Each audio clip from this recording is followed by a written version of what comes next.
une tarte aux cerises, quelques repas et la gentillesse de Noah lui permirent de se lier d'amitié avec sa vieille voisine, Madame Garner, qui lui était profondément reconnaissante de pelleter son jardin tous les jours. Mais un jour, elle a mystérieusement disparu et il a trouvé un panneau à vendre dans son jardin.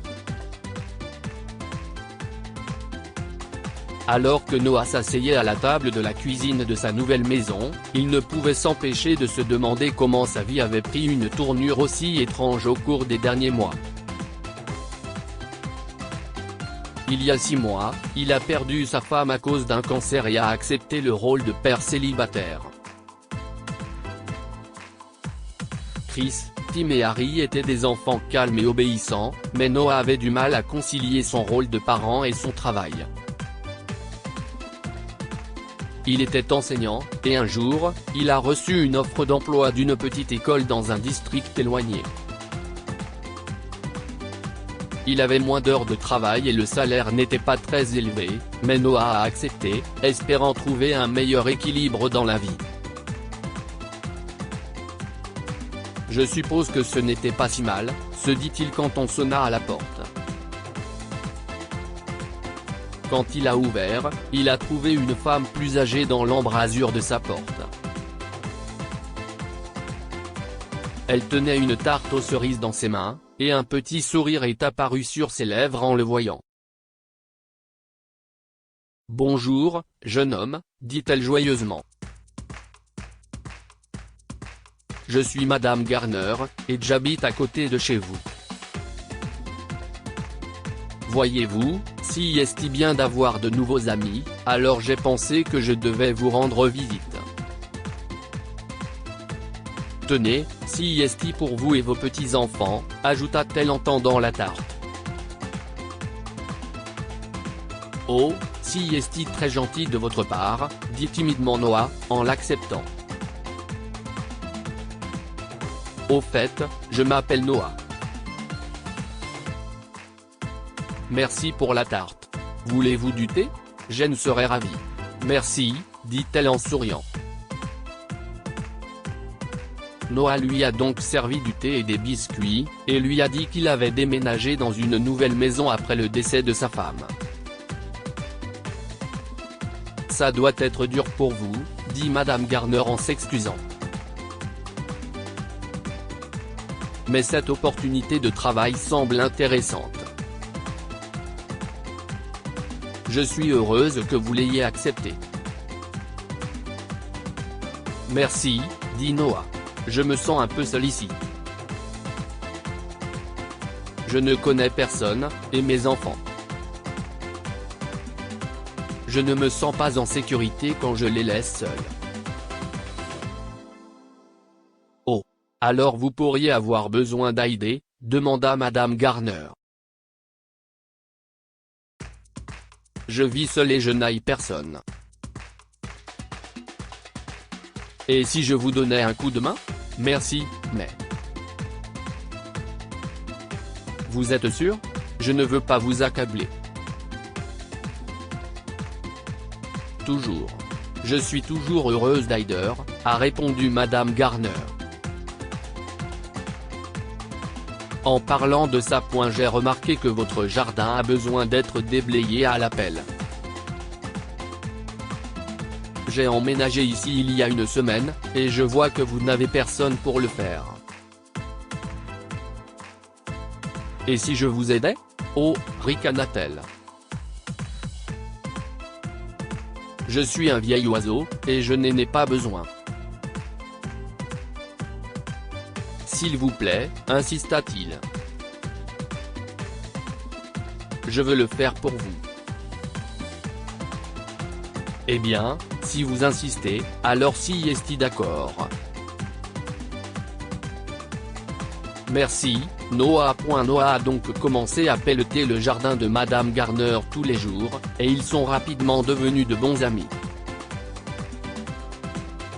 Il savait qu'elle était fragile et solitaire, et qu'elle avait besoin d'aide, alors il lui rendait souvent visite et l'aidait. Un matin, Noah était en retard pour pelleter la neige et Madame Garner s'est cassé la hanche après avoir glissé sur la glace. Il a immédiatement composé le 911 et est resté à ses côtés jusqu'à l'arrivée des ambulanciers. Malheureusement, Madame Garner était alitée et ne pouvait plus bouger. Noah et ses 3 petits super-héros ont pris soin de la vieille dame, lui apportant des repas chauds et écoutant ses merveilleuses histoires. Il a également appris à Madame Garner à marcher à nouveau, en espérant la motiver à sortir du lit et de la maison. Parfois, il se demandait pourquoi il n'y avait pas de photos de famille chez elle. Il a essayé une fois de lui poser la question, mais elle s'est mise à pleurer et il ne lui a plus rien demandé. Un jour, Noah s'est arrêté chez elle pour dîner et a été perplexe quand elle lui a demandé d'arrêter de l'aider. « Vous allez bien, Madame Garner ?» demanda-t-il, confus. « Quelque chose vous dérange ? Oh, qu'est-ce ce qui pourrait déranger une vieille dame comme moi ? Je veux juste rester dans ma maison, et je ne veux pas être un fardeau. » « Vous n'êtes pas un fardeau, Madame Garner, » expliqua Noah avec douceur.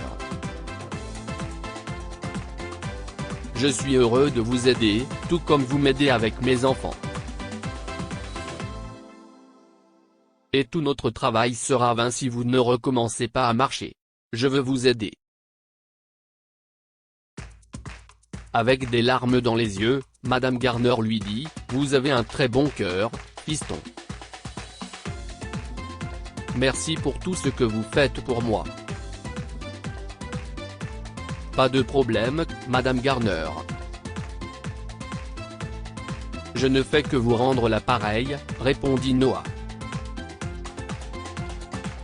Ce matin-là, Noah a été surpris de ne pas la trouver chez elle. Il avait un double des clés, donc il pouvait accéder à la maison de Madame Garner. Soudain, il a vu un jeune homme qui jetait un coup d'œil dans la cour. « Oui ?» cria Noah depuis le porche d'entrée. « Vous avez besoin de quelque chose ?» L'homme s'est crispé. « Eh bien, qui êtes-vous » demanda-t-il. « Je suis le voisin de la propriétaire. »«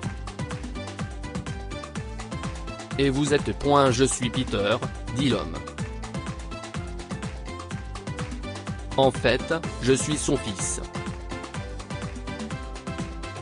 J'étais juste en train de vérifier la nature des travaux qui doivent être effectués avant que la maison soit vendue. » Peter a dit à Noah qu'il avait transféré Madame Garner dans une maison de retraite et qu'il mettait sa maison en vente. Noah lui a demandé l'adresse de la maison de retraite et pourquoi il ne lui rendait jamais visite, et Peter a répondu.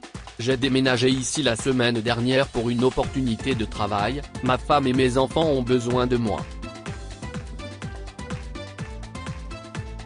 Maman a eu besoin de beaucoup d'aide récemment. Vous voyez ce que je veux dire, non ?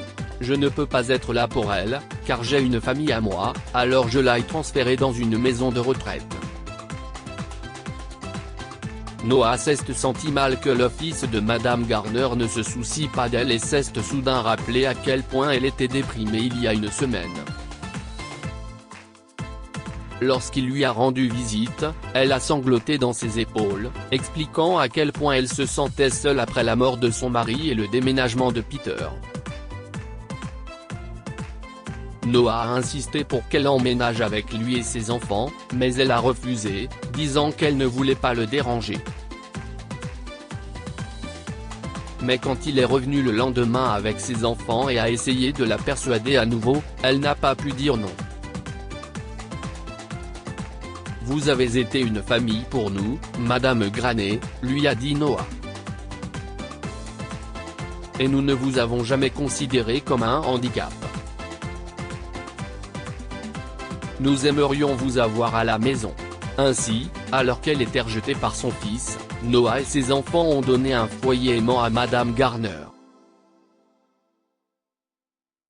Les jours suivants, Peter a goûté à sa propre médecine.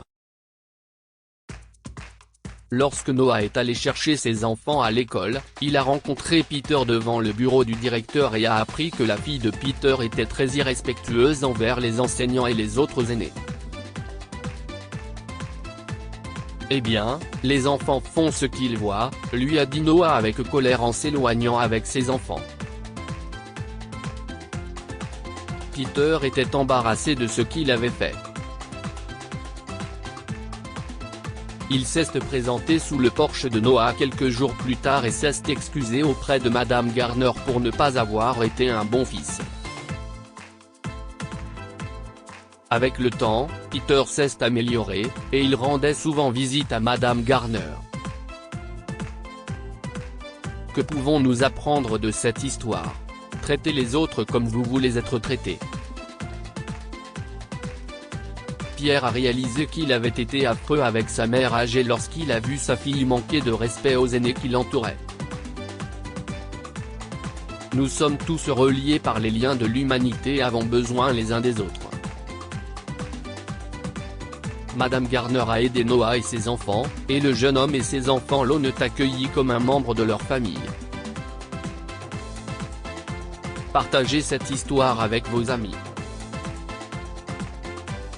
Elle pourrait illuminer leur journée et les inspirer.